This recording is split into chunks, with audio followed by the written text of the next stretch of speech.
Jurang di hati lekas timbuni, gunung dosamu ratakanlah. Siapkan jalan di gurun sunyi, Allahmu datang segera. Suara Yohanes pun berkumandang, orang berdosa bertobatlah.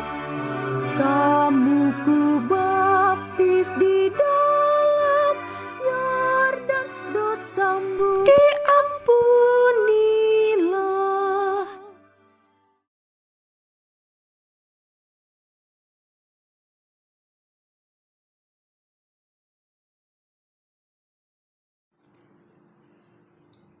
Shalom, selamat pagi Bapak Ibu, Opa Oma yang dikasihi Tuhan. Mari kita bersama-sama mengucap syukur atas penyertaan Tuhan yang telah menyertai kita, terutama sepanjang malam hingga di pagi hari ini. Sebelum kita melakukan aktivitas kita sepanjang hari ini, sebaiknya mari kita awali dengan membaca dan merenungkan sebagian daripada firman Tuhan. Bapak, Ibu, Opa, Oma yang dikasihi Tuhan, pembacaan firman Tuhan di pagi hari ini seperti yang tercantum dalam SBU hari Rabu pagi tanggal 27 Januari, terdapat dalam Matius pasal 14 ayat 1 sampai dengan yang ke-12. Sebelum kita membaca dan merenungkannya, mari kita mohon pimpinan Roh Kudus, kita berdoa. Ya Tuhan Allah Bapa kami yang ada di dalam surga, terima kasih ya Tuhan Yesus atas anugerah-Mu yang kami rasakan dalam kehidupan kami. Kami mengucap syukur Engkau telah menyertai kami sepanjang malam dalam istirahat kami, dalam tidur kami, dan di pagi hari ini Engkau boleh membangunkan kami, dan pada kesempatan ini juga kami boleh bersama-sama untuk mendengarkan sebagian daripada firman-Mu. Untuk itu ya Tuhan, sebelum kami membaca dan merenungkannya, kami mohon melalui Roh Kudus-Mu, mampukanlah kami untuk kami boleh mengerti apa yang menjadi kehendak Tuhan di dalam firman yang kami baca dan renungkan. Berfirmanlah ya Tuhan kepada kami, karena kami anak-anak-Mu telah siap mendengarkannya. Dalam nama Yesus kami berdoa. Amin. Bapak, Ibu, Opa, Oma yang dikasihi Tuhan, mari kita bersama-sama membaca firman Tuhan di pagi hari ini yang terdapat dalam Matius pasal 14 ayat 1 sampai dengan yang ke-12 yang menyatakan, di bawah perikop Yohanes Pembaptis dibunuh. Pada masa itu sampailah berita-berita tentang Yesus kepada Herodes raja wilayah. Lalu ia berkata kepada pegawai-pegawainya, "Inilah Yohanes Pembaptis. Ia sudah bangkit dari antara orang mati, dan itulah sebabnya kuasa-kuasa itu bekerja di dalamnya." Sebab memang Herodes telah menyuruh menangkap Yohanes, membelenggunya, dan memenjarakannya, berhubung dengan peristiwa Herodias, istri Filipus saudaranya. Karena Yohanes pernah menegurnya, katanya, "Tidak halal engkau mengambil Herodias." Herodes ingin membunuhnya, tetapi ia takut akan orang banyak yang memandang Yohanes sebagai nabi. Tetapi pada hari ulang tahun Herodes, menarilah anak perempuan Herodias di tengah-tengah mereka dan menyukakan hati Herodes. Sehingga Herodes bersumpah akan memberikan kepadanya apa saja yang dimintanya. Maka setelah dihasut oleh ibunya, anak perempuan itu berkata, "Berikanlah aku di sini kepala Yohanes Pembaptis di sebuah talam." Lalu sedihlah hati raja, tetapi karena sumpahnya dan karena tamu-tamunya diperintahkannya juga untuk memberikannya. Disuruhnya memenggal kepala Yohanes di penjara. Dan kepala Yohanes itu pun dibawa orang di sebuah talam, lalu diberikan kepada gadis itu dan ia membawanya kepada ibunya. Kemudian datanglah murid-murid Yohanes Pembaptis mengambil mayatnya dan menguburkannya. Lalu pergilah mereka memberitahukannya kepada Yesus. Demikianlah firman Tuhan. Haleluya. Amin. Bapak, Ibu, Opa, Oma yang dikasih Tuhan, tema renungan kita pada pagi hari ini seperti terdapat dalam Sabda Bina Umat di pagi hari ini, yaitu diberi tema ketika Tuhan membuatnya berbeda. Saya ulangi lagi temanya, ketika Tuhan membuatnya berbeda. Dan sebagai pokok renungannya terambil dari ayatnya yang 12. Demikian bunyinya, kemudian datanglah murid-murid Yohanes Pembaptis mengambil mayatnya dan menguburkannya. Mari kita bersama-sama mencermati SBU yang ada. Ada sebuah cerita nyata tentang seorang anak perempuan bernama Oci. Ia mengidap leukemia atau kanker darah. Bulan demi bulan ia melalui perjuangannya. Semangat hidupnya tergambar jelas dalam salah satu status di Twitternya di media sosial. Oci menulis, "I have cancer. I had cancer and I am killing cancer." Setelah 10 bulan berjuang, akhirnya Oci menghembuskan nafas terakhir. Ia sempat berpesan pada adiknya supaya menjaga kesehatannya. Ia sempat memeluk erat papanya. Ia juga sempat mengucapkan terima kasih kepada mamanya yang tidak pernah lelah menemani dan merawatnya selama sakit. Banyak orang yang mengenalnya menangis dan bertanya, "Kenapa Tuhan?" Di tengah-tengah pertanyaan tersebut, ternyata 2 hari sebelum pulang ke rumah Bapa, Oci berkata kepada mamanya, "Mama, rumah baruku sudah selesai. Tuhan Yesus sudah menyediakan rumah baru untuk Oci. Jadi Oci harus pulang. Pertandingannya sudah selesai. Oci sudah sampai di garis finish." Kita juga sering bertanya, kenapa Tuhan? Ketika mengalami kejadian-kejadian yang menyedihkan atau yang tidak diinginkan, seperti dalam perikop bacaan ini. Seorang yang saleh, yaitu Yohanes Pembaptis, yang merintis kedatangan Tuhan, harus mengembuskan nyawanya dengan cara yang sadis. Ia dipenggal di dalam penjara. Kepalanya ditaruh di sebuah talam. Suatu peristiwa yang membuat kita bertanya, kenapa Tuhan? Bukankah ia seorang yang memberitakan Engkau? Kadangkala Tuhan mengizinkan suatu yang berbeda dari yang kita harapkan. Bahkan sulit dipahami dengan akal terjadi. Meskipun penderitaan selalu ada di dunia ini, namun sebagai murid Kristus, kita dapat menjalaninya dengan cara yang berbeda. Ibaratnya, ada 1000 orang yang menderita leukemia. Tuhan Yesus mengizinkan 1 orang di antaranya adalah muridnya yang tabah dan setia, seperti Oji. Ia menjalani penderitaannya dengan cara yang berbeda sebagai anak Tuhan dan akhirnya beroleh kebahagiaan kekal. Demikianlah renungan di pagi hari ini. Amin. Mari kita bersama-sama berdoa. Kita berdoa.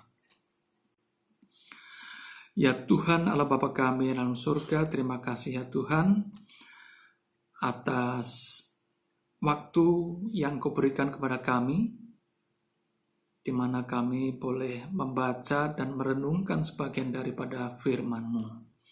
Engkau telah mengingatkan kepada kami, Engkau telah mengajarkan kepada kami bahwa apa yang selalu kami harapkan, tetapi pada kenyataannya beda apa yang terjadi seperti yang kami inginkan. Namun kami yakin dan percaya ya Tuhan, bahwa itulah pemberian-Mu yang terbaik bagi hidup kami. Dan kami yakin dan percaya bahwa apa yang Engkau berikan bagi kami, itu yang terbaik buat diri kami. Terima kasih ya Tuhan atas firman-Mu itu. Bapa kami yang ada di dalam surga, kami mohon kepada-Mu ya Tuhan, jika sebentar kami hendak melakukan aktivitas kami sepanjang hari ini, untuk itu kami mohon kepada-Mu, bimbinglah sertai kami, jauhkanlah kami dari tindakan mara bahaya, juga penyebaran COVID-19 ini. Kami yakin dan percaya Tuhan melalui Roh Kudus-Mu, Engkau akan menyertai akan kehidupan kami. Bapa kami yang ada dalam surga, inilah ungkapan syukur doa kami. Sucikan hati kami, sambut kami. Dalam nama Yesus Kristus kami berdoa. Amin. Terima kasih Bapak Ibu, Oma, Opa. Selamat menjalani aktivitas kita sepanjang hari ini. Tuhan Yesus memberkati.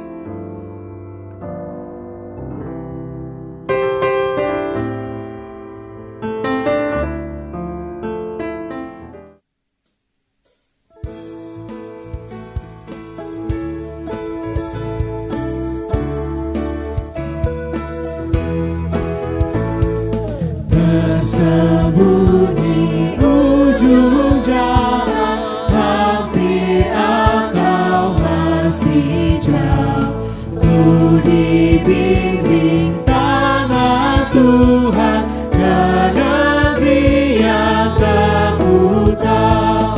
Bapa ajar aku ikut, apa juga maksud-Mu, tak bersangsi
Tetap semangat, Pelayanan segar dan hijau.